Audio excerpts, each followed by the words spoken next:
Hey guys, welcome back to Clownfish TV. This is Neon. I am here with Geeky Sparkles. Hello.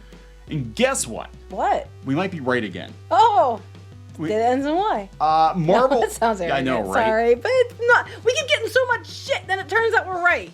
Oh my god. Okay, so Erik Larsen, who's a big wig over at Image Comics, he was a big wig at Marvel back in the day. As far as art goes, he did Spider-Man, some other stuff, and he's got his opinions on Twitter, but he's been sort of slamming YouTubers and alternative news outlets that have been speculating that DC Comics and Marvel Comics could effectively close shop, that they could maybe job out their comics or just focus on reprints. Wow, that sounds vaguely familiar. It does sound vaguely familiar. We're going to talk about that. Now he's saying that actually is the case, but because it's coming from Erik Larsen and not YouTube, it's true. Right. All of it.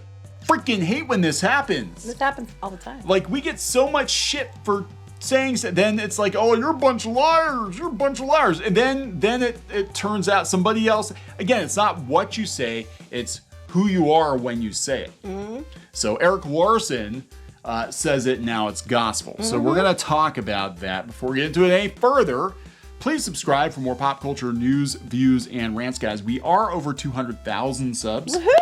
Thank you so much for the support. It means a lot. I don't know what we're going to do yet. If we have to think about it. We never thought we'd make it 2,000 subs, let alone 200,000. Yeah, but no one wants to listen to us talk.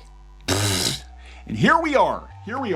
Yeah, so Erik Larsen tweeted, now this is coming from Bounding in the Comics, one of those sites you're not supposed to listen to because they don't know what they're talking about. Bounding in the Comics, who reposted one of Erik Larsen's tweets. He said these companies are floundering and failing in regards to DC Comics and Marvel Comics. The threat, this is just like a couple days ago, the threat from upstairs is that they'll go to all reprints and stop producing new material. They're doing everything they can to stay alive. If you can't afford it, do without. Go ahead. Come the fuck on. We've been always shit. Okay, so about 4 years ago, for another Disney-focused blog that we actually started and built from scratch and our partner ran off with, I put out several articles because having been a former Disney comics artist myself, I knew how Disney worked with comics licenses. Basically, they didn't want to be bothered publishing their own comics. They outsourced everything to other publishers around the world. And as I understood it, from contacts at Disney Publishing Worldwide, I'm not going to say who, but as I understood it, they were looking at the possibility of doing that with Marvel Comics because they're like, yeah, we got the movies, we don't need to do comics too. Because the comics weren't making that much money. And then there was and then that was around the time that everything started going with Twitter, where these people don't stop talking and want to, piss on the fans and all that stuff, which was not, doing much for the comic book sale numbers. There's a lot of things going on. And actually, it was funny because we actually didn't even know about Comicsgate or much of any of that stuff going on at the time. Because you put this article out. Actually, a lot of our friends stopped following us. So we didn't even know what the hell was going on. They sure did. And we had no idea that there was any drama on YouTube. We had no idea that there was a thing called Comicsgate. All I knew is that, I was a longtime comic book collector. We covered Disney. We knew a lot about the ins and outs of how Disney thinks. And I still had some connections on the Disney side of comics. And it didn't make sense to me for them to buy Marvel and be like, yeah, we're still going to publish comics ourselves because Disney doesn't take the risk. They want you to pay them for the license. Well, even now, like with gaming, they put a thing out that they really can't wait for indie gamers. They were inviting game developers to come play in their catalog of IP to try to get them to do new games and new ideas and things because then they can just pay them to do it. So they're kind of already doing that with gaming too. Well, yeah, because they shut down Disney Infinity. And that was actually doing well. It was ahead of all the competitors. They had like a Lego Dimensions and all that. Disney will shut down divisions that turn a profit. They just don't make enough money. And that was the point I was trying to make is like to Disney, as I understood it at the time, comic books actually made them less money than things like t-shirts and whatever and all that stuff they outsourced. So they were asking themselves why they were publishing comics. It didn't make sense. They wanted to focus on their core business. That's what they were talking about, the streaming and reorganizing the whole company. And they tried to outsource right after. It was about 6 months after I put this article out. Then they started going to like IDW and trying some Spider-Man books over there because I think they were testing the waters to see if they could just outsource. Yes. And I got so much shit. Oh my God. I remember this one person doing a podcast about it, and they want to know what theme park blogger was talking comics. And it was like, because if you had even just read the write up, that you'd know that you worked in comics. So. Yeah, and again, I was just going by what Disney knew and talking to some people who were actually in charge of like doling out those licenses. They're like, yeah, the time is going to come eventually when Disney's going to realize they don't need Marvel to publish comics. They don't bring enough money to the table, and you don't even know what Marvel brings because they hide the numbers. Marvel Comics numbers are actually buried in the consumer products. Right, they rolled it all together into one thing, so you don't even know. So that's Marvel, right? That's Marvel. Well, then we have DC Comics on the other side. And a lot of people were calling, DC Comics. They had several rounds of layoffs. You had Ethan Van Sciver, who used to work for DC Comics, saying he was hearing that the day was going to come where they were going to whittle DC Comics down to nothing and maybe outsource comics too. And that was just like a couple of years ago. People said, no, that's bullshit. That would never happen. And then we had, 2 or 3 rounds of layoffs. And now DC Comics is a shell of what it used to be. There are rumors going around that Robert Kirkman or some other Hollywood types with deep pockets could maybe buy DC Comics, or at least the license for those characters, and publish the comics themselves. Because again, for a company like Warner, Discovery, whatever it's going to be called, it makes more sense to just let somebody pay you whatever per year for the honor of publishing comics. You have zero risk.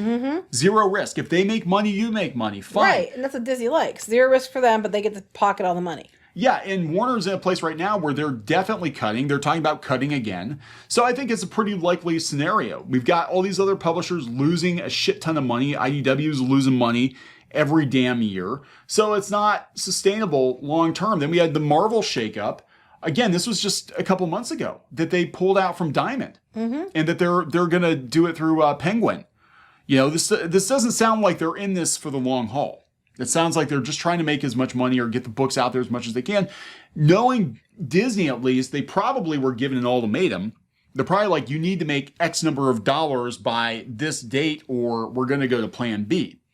Well, what started all of this anyway was because people were talking about how there was an argument about pirating, wasn't it? Yeah. Because a lot of people were saying because what these comic companies do, and they want you to buy like 20 different issues of one thing to restart it again, or they want, people don't have that kind of money, and their prices for books has gone up so high to try to make profit off of it because they're trying to make money from the few people they do have following it.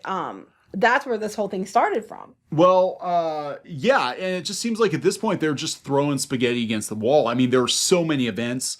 And like that X-Men thing they got going on now, and they've got, every other year they're trying to reboot the universes, and all of this is because it's not sustainable. The business model is not sustainable, but they also have to probably pool numbers. So why, they could be like, oh, we sold 300,000 copies of whatever book, even though, 200,000, well, they were variant covers or whatever bullshit. It's all 3-card Monty. And I have to think that a company like Disney, a company like Warner, is looking at this like, we're reading in the trades about manga, and they're selling like millions of copies. Right. Millions and millions. Yeah, and that's why they're doing these new things. They're trying to dip their toes into manga and into anime with like Disney Plus and different things Disney's doing. They have a lot of stuff with Tokyo Pop and things with different characters, and mostly like they're like, Jack Skellington and stuff like that, princesses, stuff like that. But they're still out there trying it because they're at least selling those. Yeah, and so they're going to start asking some questions like, how come Demon Slayer is kind of a freak accent, but even a middle-of-the-road manga in a very small country can sell millions of copies, or at least hundreds of thousands of copies. And they got to be looking at like, okay, so we have a publisher that puts books out that sell under 10,000 copies to specialty stores that are declining at $5 or $6 a pop. Like, and then they're like, well, you should just buy them. It's like, well, the people aren't going to just buy them. No. And then the takeaway is, well, then just don't buy it then. Okay, then they haven't been buying it, and then you're bitching because they're not buying it. I mean, I'm not for pirating stuff, but I'm just saying, Yeah, I mean, look, it's the writings on the wall. I mean, they have Erik Larsen, who has been very much against YouTubers speaking truth in regards to the state of the comic book we got industry. so much shit for saying the exact same thing. Friends stopped talking to us, like actual friends, people that we've actually helped get gigs or that knew us in person. They blocked us and stopped talking to us because they were afraid of associating with somebody, and we didn't even know about some stuff going on. No. But they didn't want to look like they were associating with somebody who was supporting Comicsgate or whatever, even though we're not actually Comicsgate. That they stopped talking to us for saying the exact same damn thing just a few years ago. Yeah. So there it is, guys. Are they gonna be our friends again now? Now that it's trendy to call shit out? Well, it's interesting because I put a tweet out the other day where I basically said, hey, we're in a position where we're going to be looking for some help soon. We're going to be hiring people for comics projects because we actually are doing much, much better on our own than we did working for other publishers. And I said, you know what, though, if somebody blocked me or unfollowed me, I'm going to remember that. Even if it wasn't intentional, if it was part of a blockchain or something, it's like, I'm not going to hire you. Because I'm taking it personal. Even if it wasn't personal, I'm taking it personal. Especially people we knew. Yeah, we have been through so much shit over the last couple of years. And now that Erik Larsen says it, I guess it's gospel, right? Now it's okay. Now it's okay. So we're going to wrap this one up. Yep. Please subscribe for more pop culture news, views, and rants, guys. We'll talk later. Bye.